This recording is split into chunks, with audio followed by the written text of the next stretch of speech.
নমস্কার বন্ধুরা, আমার চ্যানেল আমাদের রান্নাঘরে আপনাদের স্বাগত। আজ আমরা বানাতে চলেছি ছোলার ডালের লাড্ডু। এই লাড্ডু বানাতে কি কি উপকরণ লাগছে তা আমরা জেনে নিই। ছোলার ডাল বাটা 150 গ্রাম, 200 গ্রাম চিনি গুঁড়ো, 4 টেবিল চামচ ঘি, তরমুজ বীজ ও কুমড়ো বীজ, 1 চামচ হলুদ গুঁড়ো ও সামান্য নুন। প্রথমে বাটা ডালের মধ্যে 1 চামচ হলুদ গুঁড়ো ও সামান্য নুন দিয়ে ভালো করে মেখে নেব।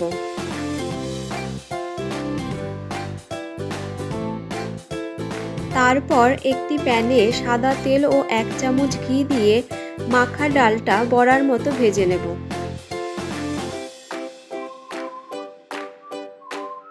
বড়াগুলো বেশি ভাজার প্রয়োজন নেই, অল্প ভেজে নিলেই হবে।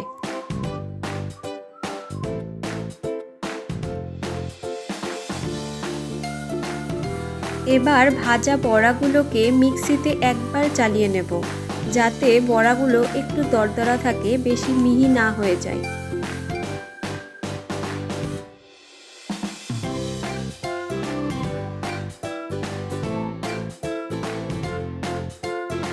এখন ওই প্যানে 2 চামচের মতো ঘি ও গুঁড়ো করা বড়ার মিশ্রণ দিয়ে কিছুক্ষণ নেড়েচেড়ে নেব।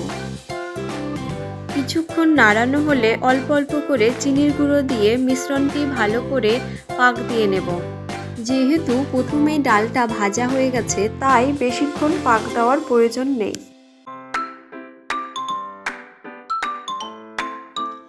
এবার উপর থেকে তরমুজ ও কুমড়ো বীজ দিয়ে আর 1 চামচ ঘি দিয়ে ভালো করে নেড়েচেড়ে নামিয়ে নেব।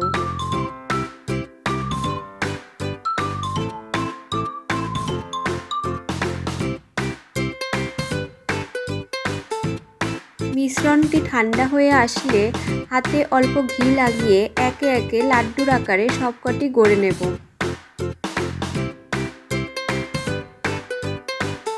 এভাবে বাড়িতেই খুব সহজেই বানিয়ে ফেলুন হেলদি সুইট ডিশ ছোলার ডালের লাড্ডু।